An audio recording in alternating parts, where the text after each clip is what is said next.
If you're about to start learning MSK Ultrasound, I want to save you months of frustration. Because my first 100 scans, they were humbling. They were messy. They really taught me everything I wish someone had told me on day one. So let's talk about the stuff nobody says out loud. The things that would have made my learning curve so much faster.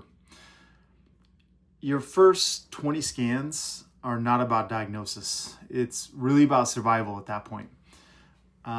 I walked into my first scans thinking I was going to find pathology and, be a hero and look for damage, but not really. It was, I was just trying to figure out which way was medial and why the tendon kept disappearing like a magic trick. Those first 20 scans are really about orientation, your probe handling, not panicking when the image looks like, oatmeal or, just a Warshak ink block test, if your images look horrible in the beginning, then that's normal, Anisotropy will gaslight you. Tendons lie in the beginning. They look torn until you tilt the probe 3 degrees. Then suddenly they're perfect. I spent weeks thinking every rotator cuff in America was shredded. No, that was really just anisotropy and just not enough pattern recognition and reps built up. You don't really need to scan everything. You just need reps on the same things. I wasted a lot of time bouncing around body regions like a kid in a candy store who had schizophrenia.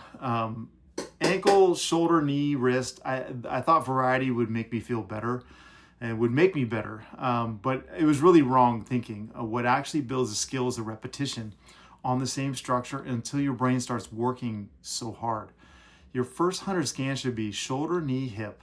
Okay, then you can pepper in the Achilles and the plantar fascia and those things. Okay, but you're going to overestimate what you see and underestimate what you miss. Early on, I thought I was seeing everything. And spoiler, I wasn't, okay? Ultrasound humbles you because it shows how much you're not seeing yet.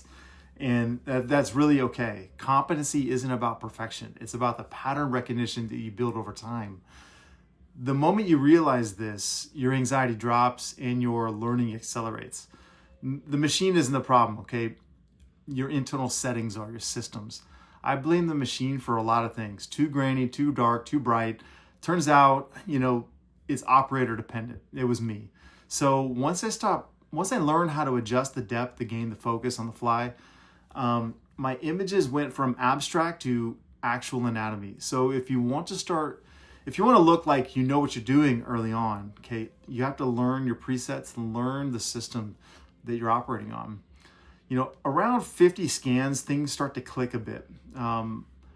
You're scanning and suddenly the anatomy just appears, okay? Like you did this, like your systems start catching up. You stop second guessing yourself and you really start seeing. It's the first time you feel like, okay, I can really do this.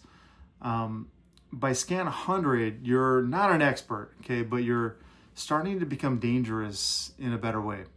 You're not quite ready to teach. You're not quite ready to inject everything yet, but you're ready to start to identify the common pathologies, recognize certainly normal versus abnormal and incidental findings, follow the protocol, make a clinical decision with confidence. And that's the whole point, okay? Because competency isn't a mystery. It's a mileage marker. If you're early in your ultrasound journey, hear this. You don't need to be perfect. You just need to structure reps, honest feedback, and someone who's been through the learning curve to guide you. I've trained hundreds of doctors, okay, clinicians, doctors of physical therapy, MDs, DOs, surgeons across the board. The best ones are the ones who do it and stay consistent. If you want more videos like this, breaking down the real learning curve, not the Instagram version, hit our subscribe button and let's get you scanning with confidence.